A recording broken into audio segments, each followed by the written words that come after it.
Hello, and welcome to STRAT this week. We are getting towards the end of November and into December, and that means it's outlook season. So we'll be spending a lot of time talking outlooks here today. It was a holiday shortened trading week, so our market update can be a little bit shorter as well, but we'll start there. We'll get into equities. A lot of green on this board, Mike. Anything we want to talk about? Small gains across the board, very little differentiation across sectors or stocks, low volume, low volatility, just a nice holiday week. You like that. How about on the fixed income side? Some news to report on Thanksgiving in Germany. Germany was looking to reinstate their version of the debt ceiling, but unfortunately they could not. They had to suspend the debt ceiling for a fourth consecutive year. And so what does that mean? That means increased supply, issuance of new German bunds, and that pushed up German bund yields, which that's one of the few sovereign debt markets in the world that has a crossover or spillover effect to U.S. Treasury markets, which yields went up on Thanksgiving Day. We didn't know about it, but then we felt it reflected in prices on Black Friday. Right. Yeah.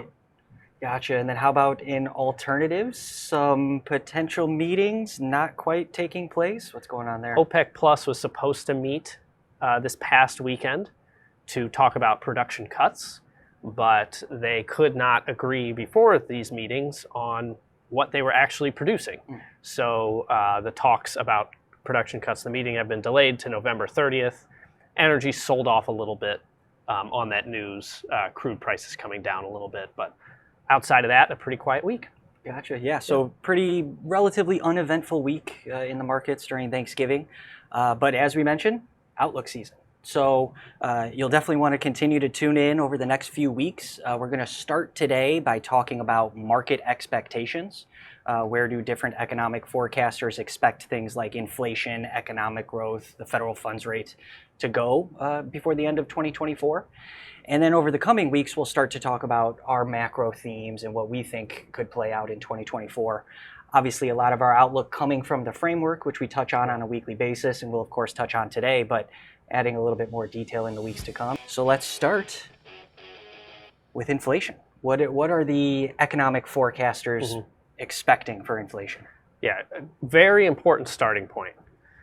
You know, all the viewers, what you could do is go out and read all of the 2024 outlooks from everybody and try to figure out what consensus is, or you just tune in because we've summarized it all very nicely. And why is this important? Because consensus, if there is one, is usually already priced in. Right. So if you're an investor, you're thinking, where there is consensus, do I have a different view than the market? And that creates a potential opportunity for outperformance. There is no outperformance that comes from investing in the consensus where it exists. You're always looking at where your view differs from that. So understanding the market consensus is a great starting point. And or if there isn't a consensus, that could be an opportunity as well. Right? Exactly. So we're going to start with inflation. So we've looked at all forecasters that submitted estimates through 2024 for core PCE year over year. And this is the distribution of those forecast responses. You see a lot of clustering around the 2.5% mark, meaning at the end of Q4 2024, most respondents expect that core PCE, the Fed's preferred inflation gauge, will be at 2.5% year over year, 0.5% above the Fed's target. Right. Currently, core PCE is running around 3.7. So if there is some consensus here, if you look at all the forecasters, that inflation will likely come down. We will continue to make progress on inflation. And by the end of the year, core PCE should be somewhere within a tolerable range for the Fed. We know their current target is 2%, but let's be honest, behind closed doors, they might be willing to accept something like 2.5%. If it means, squeezing out that extra 0.5% inflation might have negative repercussions for the economy. They might say, I'm comfortable, let's move the goalpost 2.5, we'll call it quits. So there is consensus around progress on inflation. We have talked about how everybody should take their inflation forecast with a grain of salt. After the last few years, there was consensus on inflation heading into 2022. and it was very, very wrong. Right? Yeah. Very wrong. Yep. And that's why, if you think back about 2022, it was such a disruptive year for markets because everybody was expecting a disinflation, progress on inflation, and it did not happen. Right. And it led to a repricing of all assets simultaneously.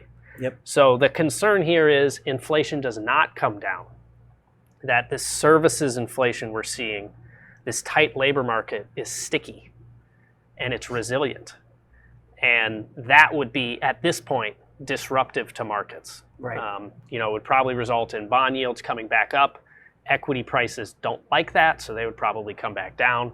You can see where we're at. We're at the higher end of the distribution. We expect core PCE at the end of 2024 to be running around 3%, which in our view is not something the Fed would be comfortable with. They would still want to make more progress, which will have, we'll talk about what that means when we look at the Fed funds rate. Right. Yeah. Couple of inputs into that Fed funds rate, which is ultimately one of the more important things that's going to drive market activity in 2024. So we can kind of summarize the inflation expectations as noted here: falling inflation, not going to get all the way to the Fed's stated target, but expectations are that inflation is going to get close enough to where the Fed may feel comfortable. Yep. Yeah. And you did note, we're at 3%, a little bit towards the higher end of that range of expectations. Any comments on inflation forecast or changes recently? Yeah, at this point, within our framework, we use CPI. Right.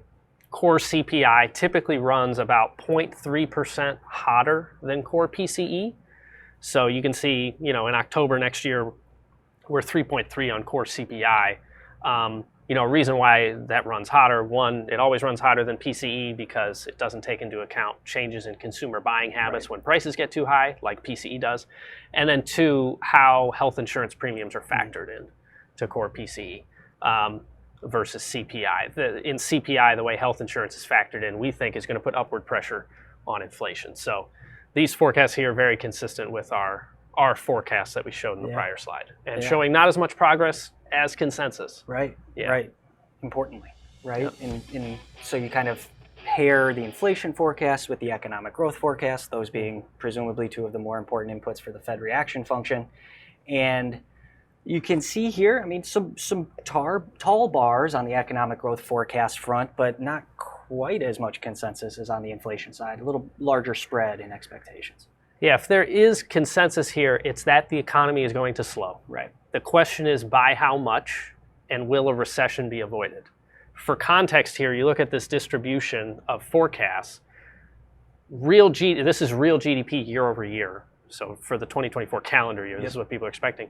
Right now, real GDP is running at 2.9 year over year. So this is pretty much slowing. There's one forecaster who's out there at 3, but everybody pretty much expects growth is going to slow. The question is how much. So if you look at 2% or less, that's where the consensus is. The overwhelming majority of respondents are saying 2% or less, but you do have a large chunk here, about a quarter almost of respondents saying growth will be flat to negative. Right. Those are also the forecasters that are suggesting potentially a recession, right? But the consensus is slowing economic growth. Right. So, a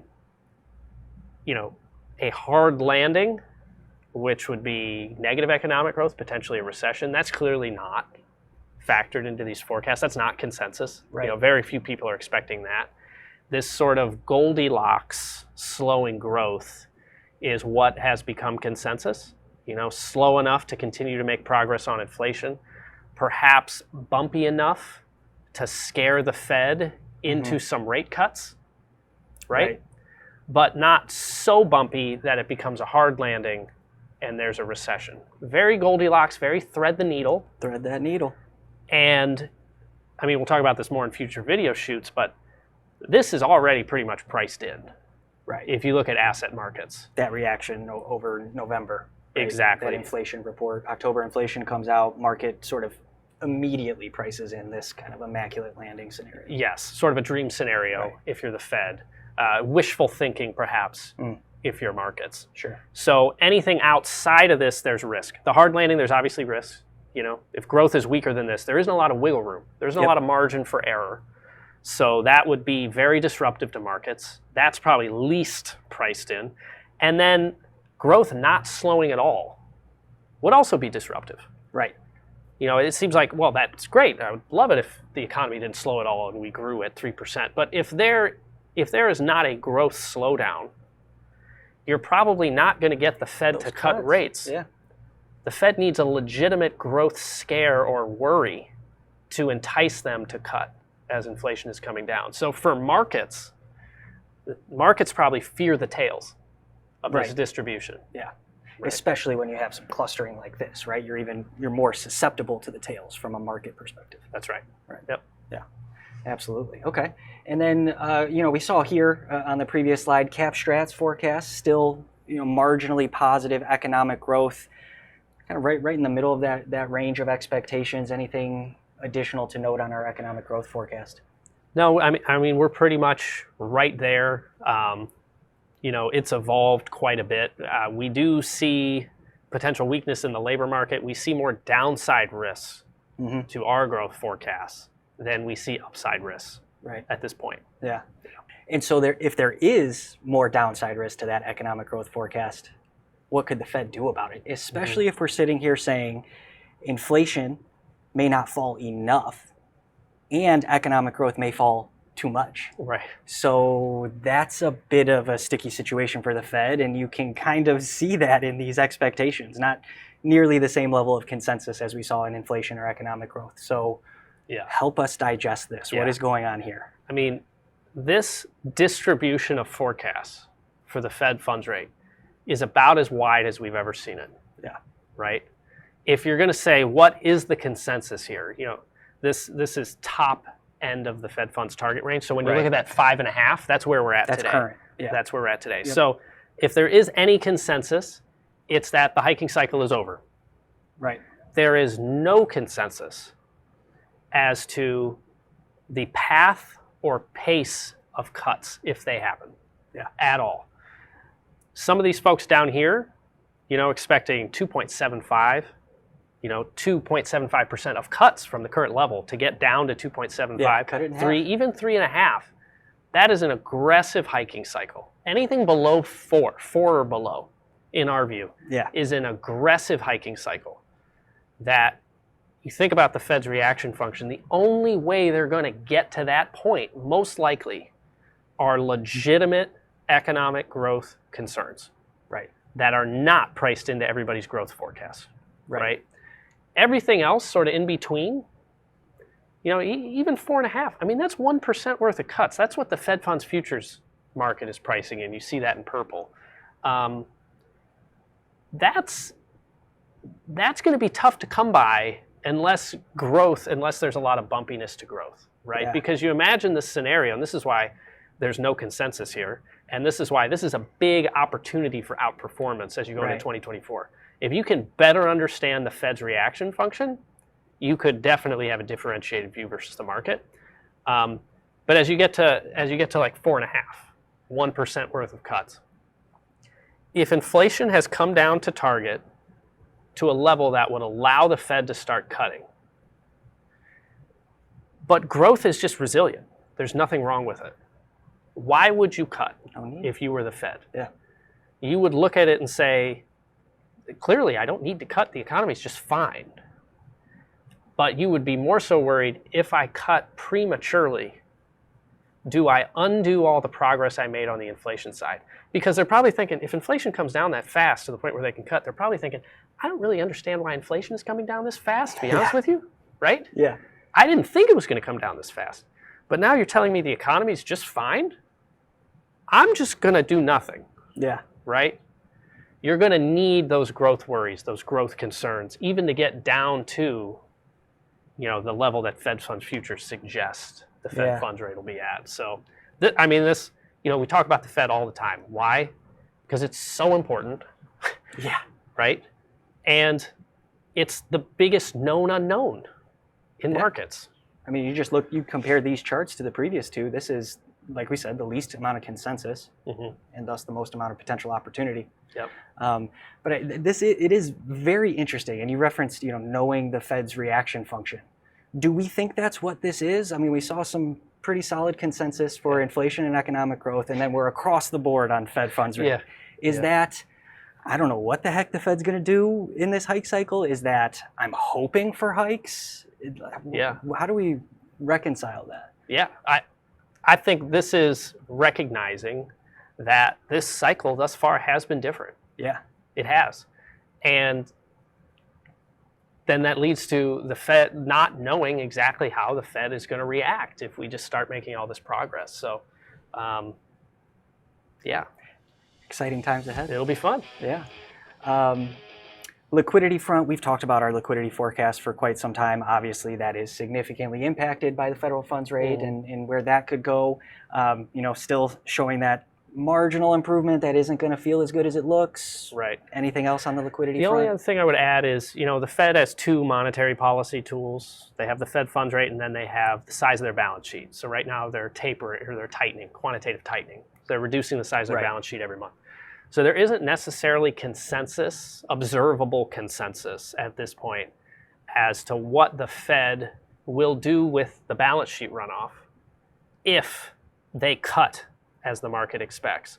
The last time we heard Jerome Powell opine on that issue, he suggested that they could continue the balance sheet runoff while cutting rates, and that these things would not be contradictory. They would both be a normalization of policy, right?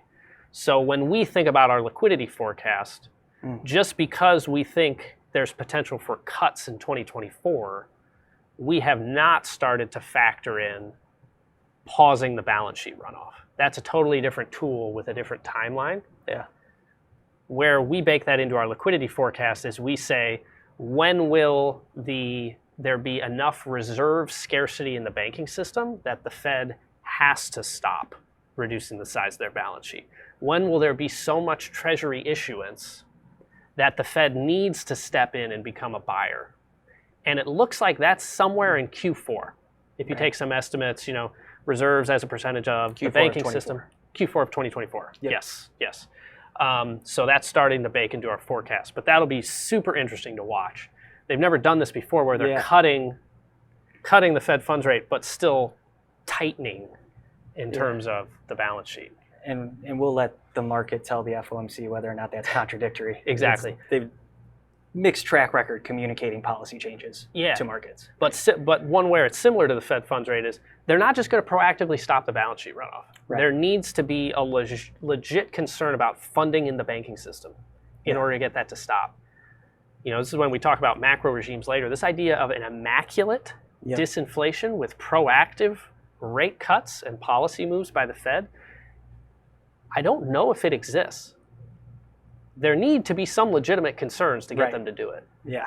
That's an interesting dichotomy there with these forecasts of we're getting so close to that line of economic growth, recession or not, but the forecasts aren't calling for negative 2% growth, and we're still seeing 1-2% reduction expected in the federal funds rate. So making sense of all that is interesting. Yeah. And unemployment is what we'll hit on last here from a forecasting perspective.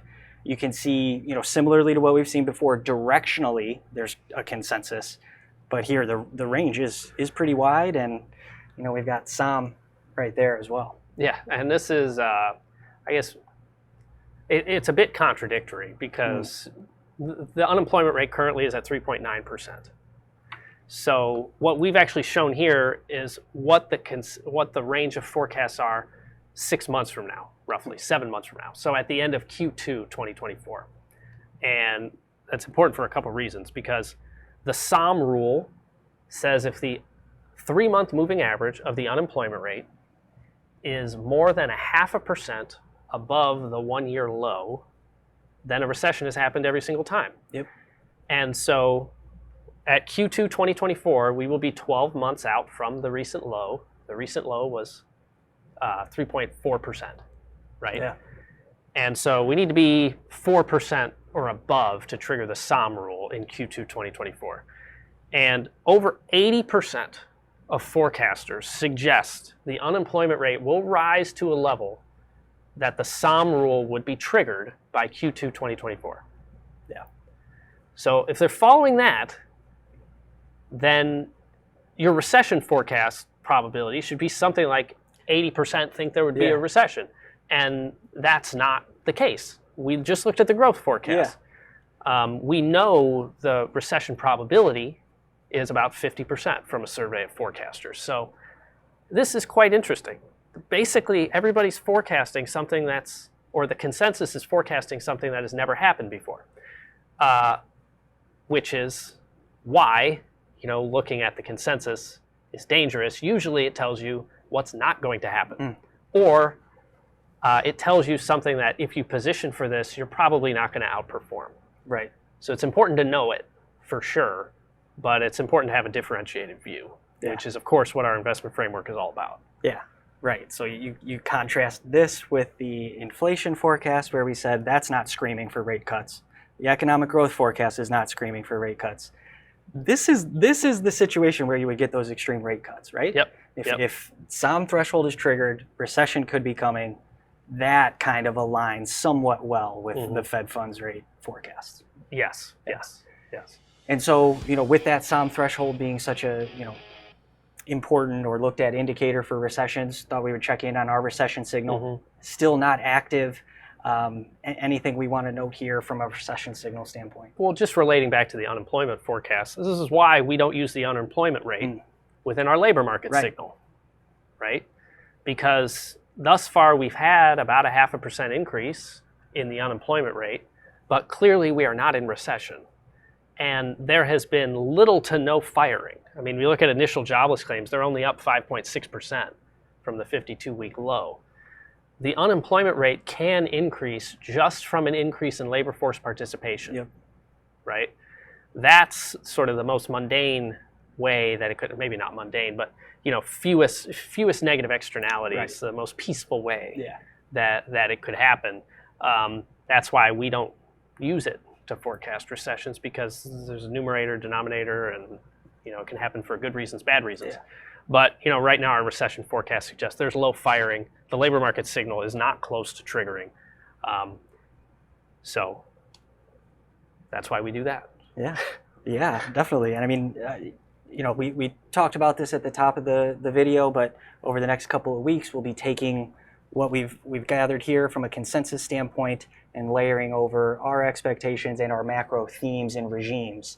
What's going to be important to these forecasts in 2024, and where do we fall relative to those expectations? So tune in throughout the month of December. We'll continue to talk about these topics. And if you have any questions in the meantime, please feel free to reach out. That's it for CapStrat this week. We'll see you next week.